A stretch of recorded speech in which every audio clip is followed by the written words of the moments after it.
이미선 헌법재판관 후보자의 주식 투자 논란의 여진이 이어지고 있습니다. 야사당은 자진 사퇴 압박 수위를 높이면서 청와대 인사검증 책임론을 재차 제기했는데요. 김현 전 더불어민주당 의원, 정호김 전 새누리당 의원과 함께 짚어보겠습니다. 안녕하십니까? 네, 보셨습니까?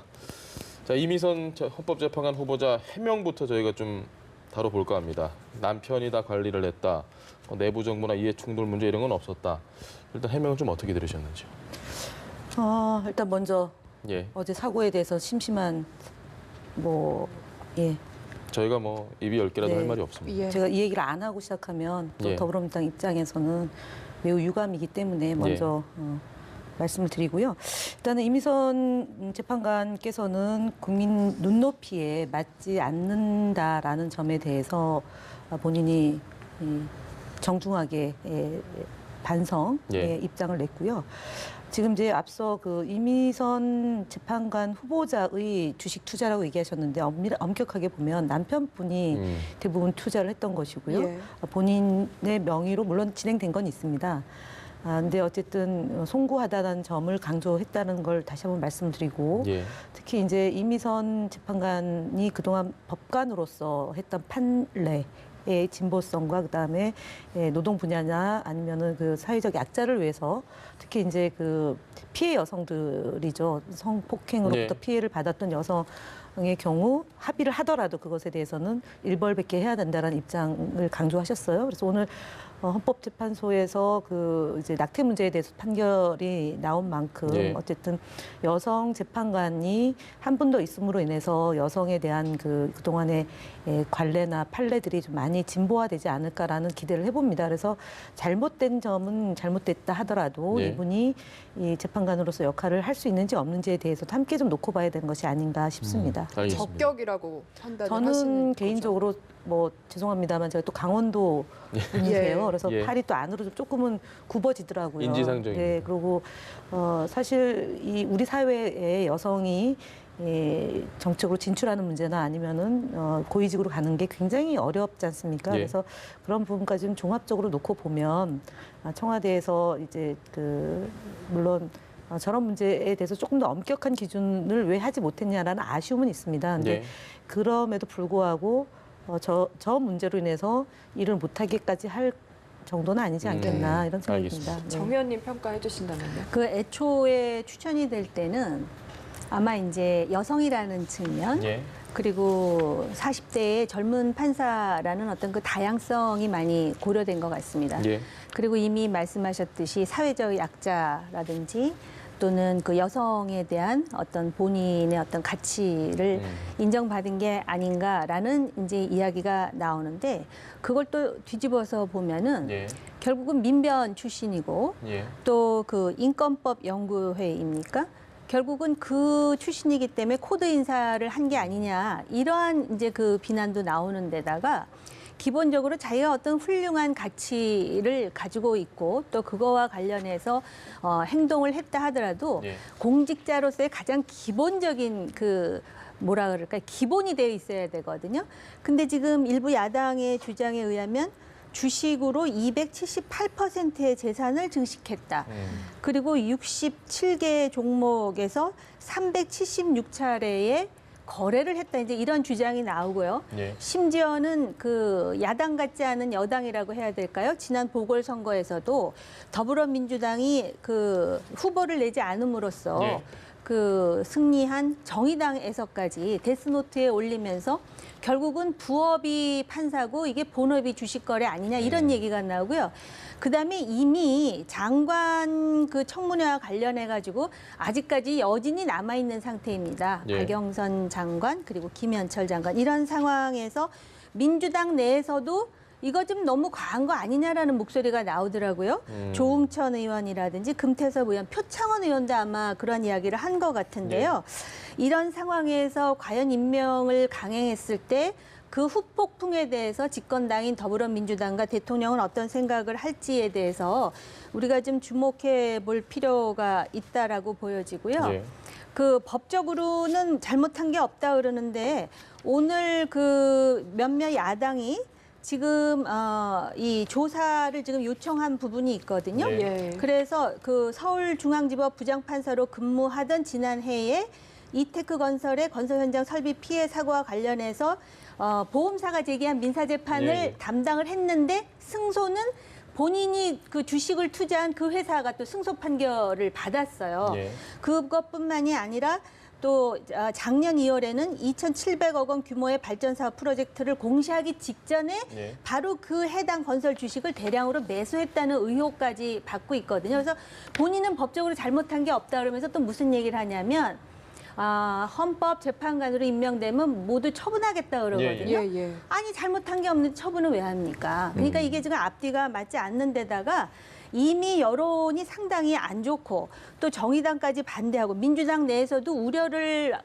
제기하는 목소리가 있어서 아마 지금 민주당은 여론의 추이를 지금 보고 있는 것 같습니다. 일단 사실관계를 좀 잡아야 되는 게요. 예. 그 민변 출신은 동생이죠. 예. 그러니까 이분은 이제 판사기 때문에 민변 출신일 수는 없는 거고요.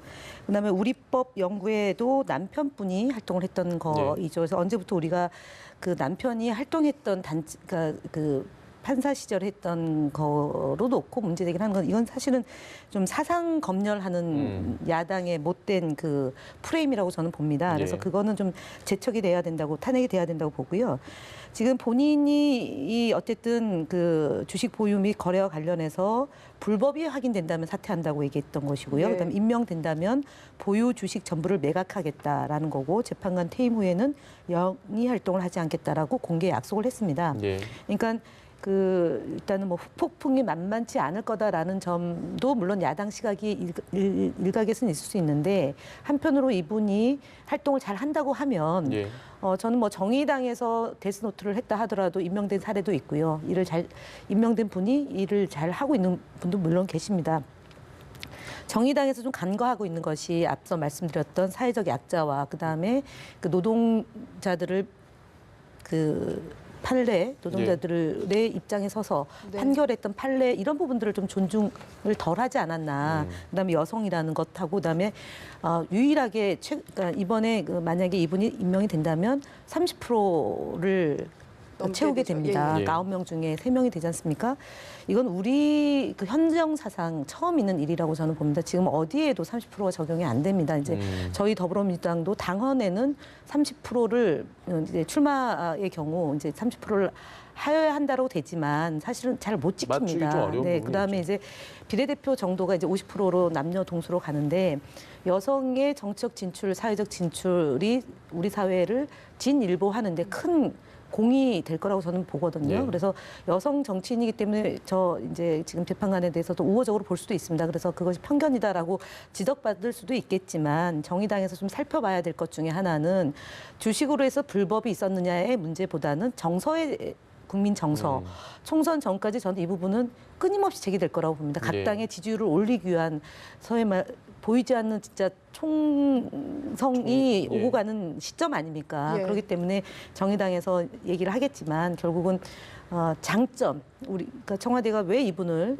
내정을 했는지에 대해서 좀 살펴봐 주셨으면 하는 바람이 있습니다. 그래서 네, 과도하게 정략적인 접근보다는 좀 차분하게 이 문제가 접근이 되면 어떨까 하는 바람입니다. 알겠습니다. 네. 제가 그 부분을 다시 정리할게요. 그 후보자 본인이라든지 가족들이 민변이라든지 우리법 연구회라든지 국제인권법 연구회와 관련돼 있다라는 말씀으로 다시 정리를 해드리고요.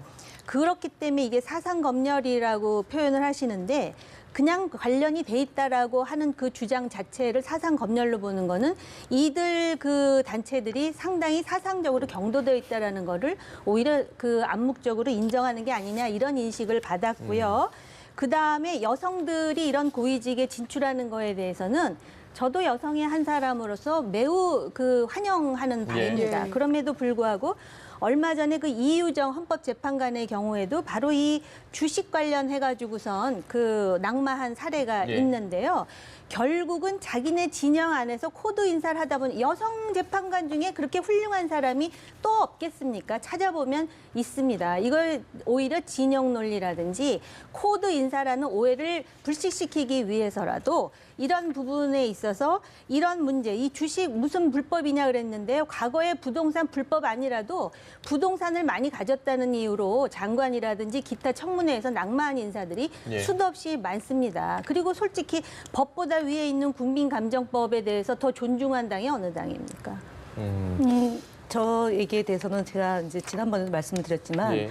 이명박 정부에서 그 이제 논란이 됐던 예를 들어서 뭐 이중 국적, 그다음에 부동산 과도한 투자, 예. 그다음에 세금 탈루, 그다음에 병역 문제, 그다음에 논문 표절 이렇게 5가지 중에 3가지 정도만 되면 저희 보고서 채택해드렸어요. 근데 지금의 경우는 이 경우가 아니라 국민정서법에 부합되지 않거나 불법적인 상황이 의혹 제기되는 경우에도 보고서 채택을 안 해서 숫자가 지금 11명이다. 예. 그래서 박근혜 정부보다 훨씬 숫자가 높다라는 걸 강조하면서 대통령과 정부를 공격하는 수단으로 삼고 있다라는 점 말씀드립니다.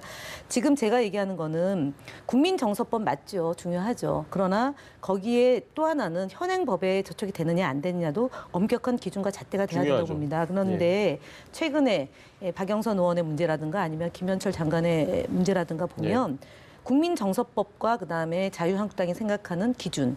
그러니까 자유한국당은 사실은 통일을 하려는 의지가 별로 없는 정부라고 저는 보고 있고요. 그다음에 정당이라고. 평창 올림픽을 평양 올림픽이라고 하고 문재인 대통령을 김정은의 수석 대변인이다라고 폄훼하는 정당입니다. 그 정당에서 통일부 장관을 내 기준이 맞을 리가 없죠. 그걸 놓고 보고서 채택을 안 한다. 이거는 다분히 정략적이다라고 말씀드릴 수밖에 없습니다. 그래서 이 문제 역시도 국민들이 지적하고 좀 더 고위 공직자로서 처세의 문제에 대해서는 달갑게 봤습니다. 저희도 그 비판에 대해서 봤지만 그것이 도를 넘어서 불법이 없음에도 불구하고 과도한 의혹 제기를 통해서 낙마시키려고 하는 는 저는 총선용이다라고 봅니다. 지금까지 예. 현 정부가 7대 임용 배제 기준을 천명을 하면서 그동안에 그 국회에서 청문 보고서가 통과되지 않은 인사에 대해서도 장관으로 임명해가지고 많은 그 원성을 샀습니다. 예. 그럼에도 불구하고 지금 과거의 정권과 또 현 정권에 있어서 누가 인사를 잘하느냐 못하느냐를 가지고 여론조사를 한다면 과연 어떤 결과가 나올지를 한번 곱씹어봐야 될 필요가 있다라고 생각을 하고요. 예. 지금 정권 입장은 그렇잖아요. 7대 인사 배제 기준에서 그 배제 기준을 넘어간 인사가 없기 때문에 임명했다 그러지만 지금 국민들이 볼 때는 지금 대통령의 문제 중에 가장 심각한 문제가 인사 문제라 청와대에 조통령이 있는 것이 아니냐라는 냉소까지 나오고 소위 그 양조 씨들, 그러니까 그 민정수석과 인사수석에 대해서 많은 이야기가 나오지 않습니까? 이게 네. 지금 야당의 입장이고, 그리고 특히 이번 헌법재판관 후보자와 관련해 가지고는 제가 특히 눈여겨보는 게 조금 전에도 말씀드렸지만 그 율사 출신의 민주당 내 의원들이 네. 문제를 제기하면서 웬 주식이 이렇게 많으냐, 심지어는 이렇게 할 거면은 물론 민주당 인사는 아니지만 차라리 소로스나 워렌 버핏처럼 주식을 투자하는 게 맞지 않느냐라는 냉소까지 나온다면 그 부분에 대해서 법에 위반한 것이 없다라고 주장하기 이전에 집권당으로서 성찰해 볼 필요가 있다라는 점을 다시 한번 강조합니다. 저는 지금 말씀하신 것 중에 또 하나를 좀 바로 잡겠습니다. 법사위원들은 적격으로 했습니다. 예. 그렇기 때문에 지금 개별적으로 어떤 청문회 과정에서 문제 제기는 했을 수 있지만 지금 더불어민주당 법사위원들은 이분에 대해서 적격으로 예. 판명을 했습니다. 그다음에 미국의 이제 한 분을 워런 예를 버핏이나. 들었는데 그분은 사실은 통일 문제에 대해서 굉장히 관심이 많고 이후에도 북한에서 투자를 하고 싶어 하시는 분 아닙니까? 예. 그런 분을 이렇게 조롱으로 대상으로 삼고 언론에 또는 이제 의원들이 거론하는 것은 저는 참 정말 좀 가슴이 좀 아파요. 그런 문제에 대해서는 잘못한 것이 있으면 그분에 대해서 지적하면 되는데 지나치게 이제 좀 폄훼할 때 또 외국에서 우리나라에 대해서 관심 갖는 분까지도 인용하는 것에 대해서는 좀 부당하다는 말씀드리고요.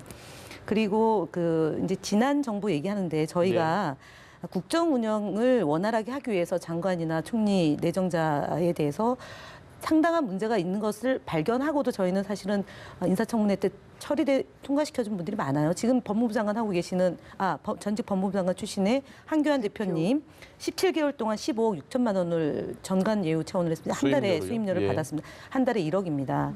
대략. 그다음에 단마진이라는 듣도 보지도 못했던 사실 궁금해한 그 병명으로 군대를 안 갔다 왔는데도 청문회 통과됐어요. 장관 임명됐습니다. 그렇기 때문에 저희가 이게 조윤선 의원도 그랬고요. 그다음에 남재준 원장은 그보다 더한 저 편견과 그다음에 이 소위 전교조를 종북이라고 일컬으면서 했던 건데 이분이 그 국가로부터 강사료를 받고 강연을 했던 내용이에요.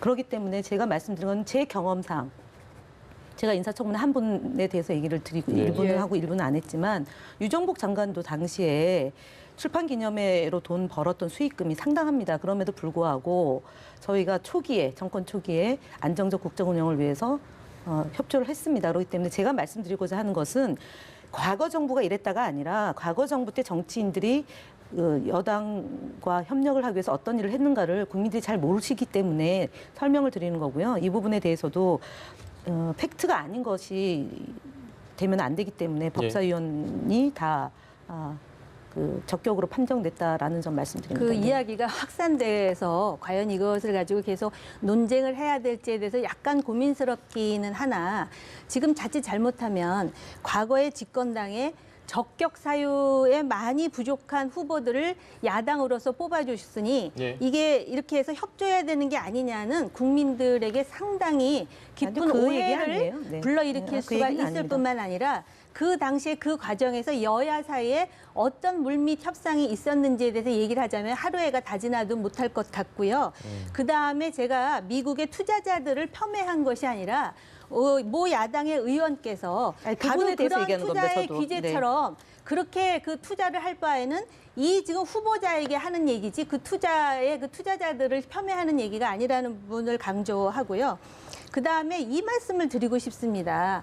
박근혜 정권의 마지막 임기 때 당시의 문화부 장관 후보와 농수산부 장관 후보가 야당에 의한 강렬한 반대 그리고 보고서가 통과되지 못했음에도 불구하고 임명을 강행하죠. 사실은 탄핵의 단초는 거기서부터 시작이 되거든요.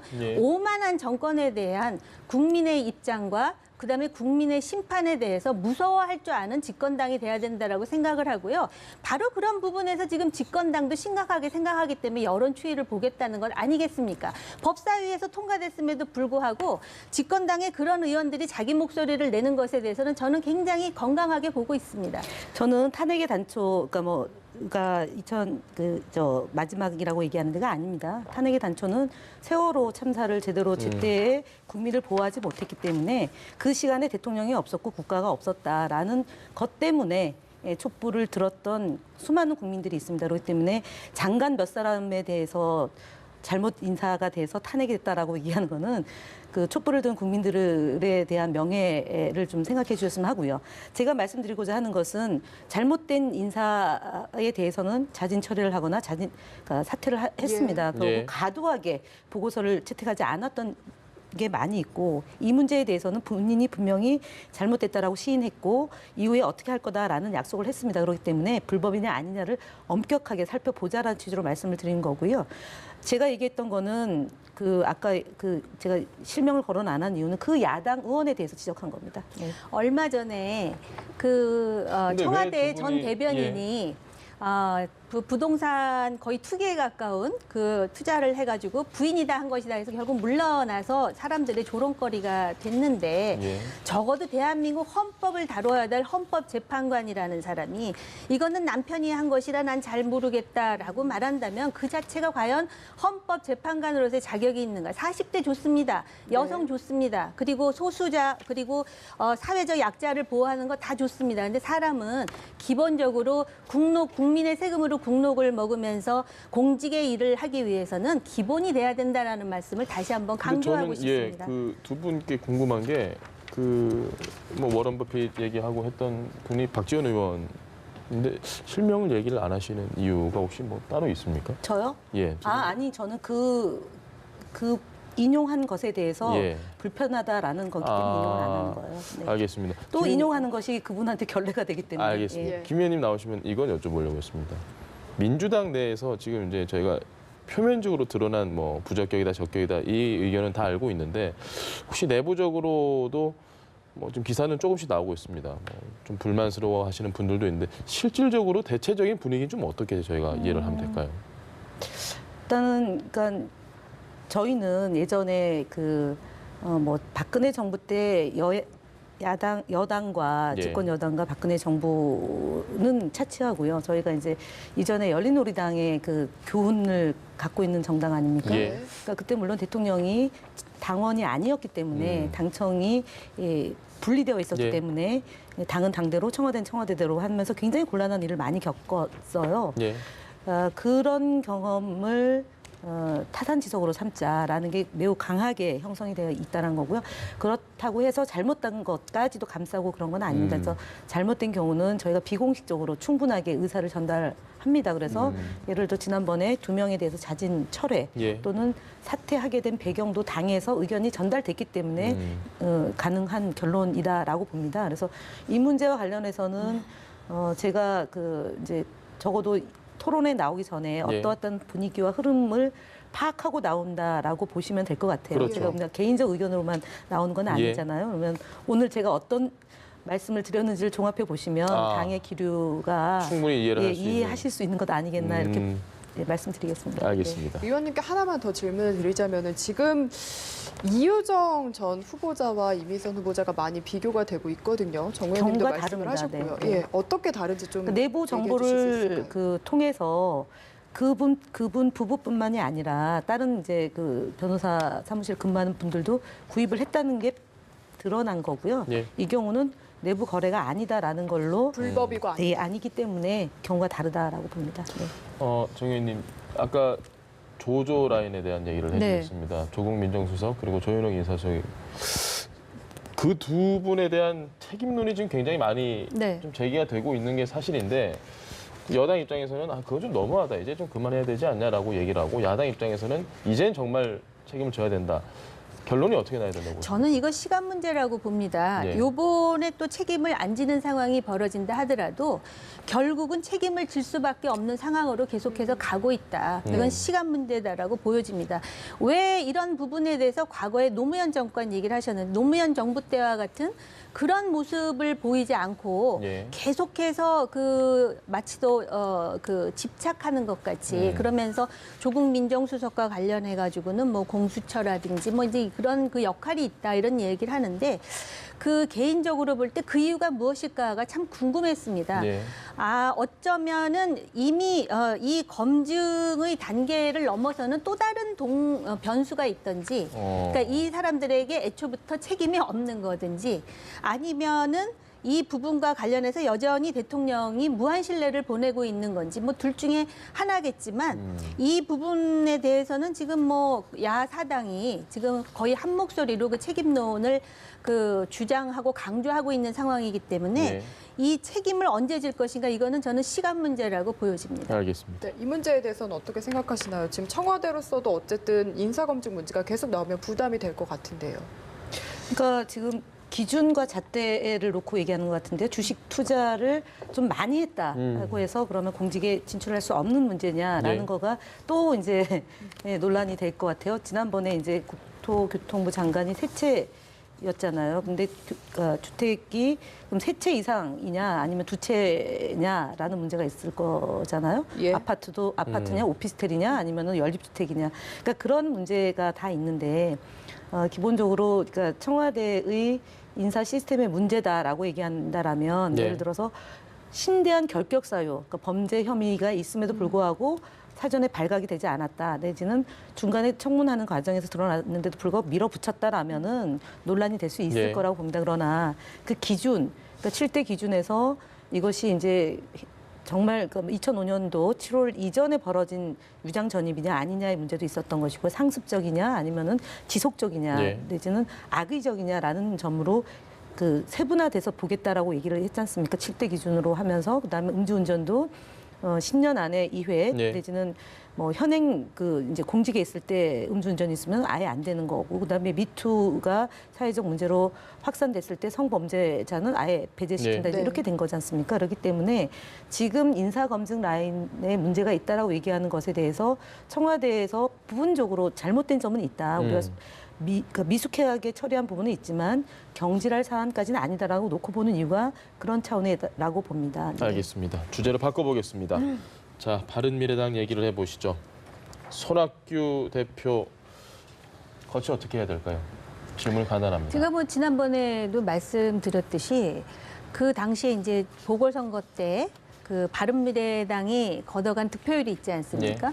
그리고 지금 현재 바른미래당의 지지율이 있습니다. 네. 제가 볼 때는 큰 차이는 없지만 이런 상황에서 뭔가 돌파구를 만들지 않으면 소위 그 어떤 합리적 보수 내지는 그 중도 개혁 보수를 지향하는 정당으로서 존망이 위태롭다라는 위기의식을 일정 정도 반영하는 것이고, 또 태생적으로 네. 과거 국민의당 출신들과 바른정당 출신들이 화학적으로 결합되지 못하는 일정 부분이 있을 것이고요. 거기다가 이제 내년 총선이라는 변수가 네. 어떤 면에서는 상당히 그 작용할 수밖에 없습니다. 개인 정치인으로서는. 그래서 여기서 이제 향후에 유승민 의원 예. 그리고 지금 외국에 가 있는 안철수 전 대표가 어떤 행보를 보이느냐도 또 이제 그 우리가 주목해야 될 부분인데, 손학규 대표께서는 본인이 최선을 다했고 또 정당 정치의 어떤 교과서적인 그런 입장에서 당대표로서의 역할을 수임했는지 모르지만 이런 결과에 대해서는 책임지는 모습이 저는 개인적으로 필요하다라고 봅니다. 역시 손학규 대표가 좀 물러나야 할 때라고 보십니까? 제가 참 저희 이제 대표로 모셨던 분이잖아요. 예. 집 나가서 고생하신다 이 말씀드리고요.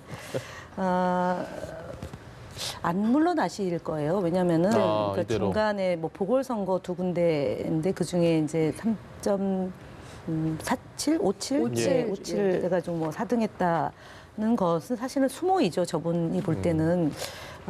천당 아래 분당이라는 곳에서도 출마해서 당선됐던 보궐선거에서 본인이 이제 했던 분인데, 그리고 어려운 지역에서 많이 도전을 하셨지 않습니까? 수원도 그랬고요. 어찌 보면 구원투수죠. 저희 더불어민주당 입장에서 보궐선거에 정말 그 이기지 못하는 선거에서 예. 다 나가서 이겼기 때문에 스스로에 대한 그 선거에서 나름대로 역할을 할 수 있다라는 확신이 있는 확신이 분이에요. 예. 있기 때문에 이번의 경우는 그 성적표를 가지고 본인의 거취를 정할 사안은 아니다라고 보고요. 또 하나는 유승민 대표와 안철수 대표의 거취인데, 유승민 대표가 설사 만에 하나 자유한국당으로 간다 손치더라도 안철수 대표는 들어오게 되면 그 당으로는 안 갈 거거든요. 네. 그래서 다시 스몰 텐트, 그러니까 빅 텐트냐 스몰 텐트냐 이제 이 얘기인데, 자유한국당 입장에서는 바른미래당과 당대당 통합을 하고 싶죠. 그 걸림돌이 손학규 대표이기 때문에 그 안에서 계속 손학규 대표 거취 문제나 뭐 비대위로 가야 되는 거 아니냐라고 얘기하는데, 그걸 왜 모르겠습니까, 저분이. 그렇기 때문에 저는 선출된 당대표로서 그 지위를 10분 활용을 하다가 안철수 대표가 들어오게 된다면 그때 이제 뭔가 변화를 꾀할 수 있으면 그때 시점을 놓고 보지 않을까 봅니다. 네. 지금 말씀하신 걸 좀 정리를 해보면 손학규 대표에게 필요한 건 안철수 전 대표의 복귀라고 저희가 이해를 네, 하면 뭐 그렇게 되겠습니다. 봅니다. 저는. 그게 그렇게 선순환으로 안철수 전 대표가 들어와서 다시 정치 활동을 재개하는 것이 손학규 대표에게 어떤 영향을 줄지에 대해서 예단하기가 쉽지 않다고 보여지고요. 예. 지금 현재 보면 안철수 대표 측 인사들도 지금 손학규 대표에 대해서 결단을 지금 네. 요구하는 것으로 제가 알고 있습니다. 네. 단지 그 정치를 좀 경험했던 사람으로서 이런 생각은 듭니다. 이게 뭐 이념이 어떻든 간에 진영이 다르든 간에 좀 그 존경할 수 있는 선배 정치인이 계셨으면 좋겠다라는 생각이 들고요. 지금 이제 이러한 내용이 있지만 앞으로 내년 총선까지 1년이 남아 있잖아요. 네. 아마 이거를 굉장히 짧은 시간이라고 생각하는 사람들도 있을지 모르지만, 우리가 과거의 그 현대 정치, 불과 1년 전, 2년 전을 다시 복귀해 보면 상당히 많은 시간이고요. 많은 일이 이 시간 동안에 또 어떤 일이 벌어질지 아무도 모릅니다. 그리고 네. 이제 결정적인 순간에는 집권당에 대한 피로감, 그리고 거대 야당에 대한 어떤 실망, 이러면서 또 제3정당을 또 제3지대를 또 그 희구하는 그런 일정 정도의 여론이 또 생길 수도 있거든요. 그렇기 때문에 지금 예측한다라는 건 매우 무의미하고, 그런 면에서 우리는 참 답답한데 한국 정치가 네. 외국의 관전자들은 한국 정치처럼 재미있는 정치가 없다라고 이야기한다고 들었습니다. 그러니까 저희가 그 예를 들어 4년이라는 기간은요. 예. 미국의 한 3배 정도는 된다고 봐야 되지 않을까요? 그러니까 뭐 나라의 규모나 인구의 규모나 이런 걸 놓고 보면 예. 그래서 저희가 이제 한 6천만 명인데 이 규모에서 이렇게 진짜 말 그대로 다이나믹한데 사실은 저희가 일제 강점기를 경험하고 예. 민주주의를 정착시키는 과정에서 70년이라는 세월이 걸린 거거든요. 그때 뭐 예. 전쟁도 있었고, 그다음에 이제 산업화와 정말 민주화를 다 빨랐습니다. 했는데 이렇게 역동적인 나라는 아마 전 세계에서 대한민국 분단되어 있으면서도 예. 양쪽이 전 세계로부터 관심과 조명을 받고 있는 거 아닌가. 심지어 트럼프 대통령도 북미 정상회담 2번째 하고 또 3번째가 언제 될지 또 기대하고 노벨상을 한반도의 통일 문제를 가지고 노벨상을 받을 정도로 미국이란 나라와 일본, 중국, 러시아가 주변 강대국으로 놓여 있는데 그런 면에서는 굉장히 스스로가 저는 좀 자랑스러운 뿌듯해도 국민이고 된다. 예. 대한민국이라고 말씀드리겠습니다. 알겠습니다. 네. 네, 시간이 얼마 안 남았는데 마지막 이슈 짚어보겠습니다. 조금 전에 한 2시간 전쯤에 나왔죠. 낙태죄 위헌 여부에 대한 헌법재판소의 판결. 헌법 불합치로 7년 전과는 달라졌습니다. 좀 어떻게 평가하십니까? 어떤 시대의 분위기를 상당 부분 반영하고 또 여성들의 자기결정권을 이제 존중한다라는 차원인 것 같습니다. 지금까지는 그 강간을 당했다든지 또는 부모가 유전적으로 결함이 있다라든지 또는 건강상의 치명적인 문제가 있다든지 뭐 이럴 때 이제 그 낙태를 네. 인정하는 그런 그 기존 법 체계를 가지고 있었는데, 글쎄 이게 이제 일단 헌법재판소에서 결정됐기 때문에 2020년까지 네. 그 개정이 이제 개정 국회가 빨리 과정이 일을 해야죠. 예. 네, 할 거고, 또 여성들은 아마 이제 지금 이 헌법재판소의 이러한 결정에 대해서 다수가 아마 이제 찬성한다고 들었는데, 저 개인적으로 네. 그 아이를 가진 어머니의 입장에서 이 낙태에 대해서 좀 우리 젊은 여성들도 그렇고 가볍게 생각하지 않았으면 좋겠다라는 생각이 들고요. 이제 어차피 이거는 이제 헌법재판소에서 결정된 사안인 만큼 그런 생명을 그 경시하는 어떤 낙태로 가기 이전에 여성들이 어떤 그 뭐라 그럽니까? 피임이라든지 그런 부분에 있어서의 그 사회적 교육과 예. 계도도 동시에 병행돼야 되지 않을까라는 개인적인 생각을 해봤습니다. 알겠습니다. 이 결정이 이제 우리나라의 시대적 흐름도 있는 것이고요. 전 세계의 추세가 반영된 결정이라고 보면 될 것 예. 같아요.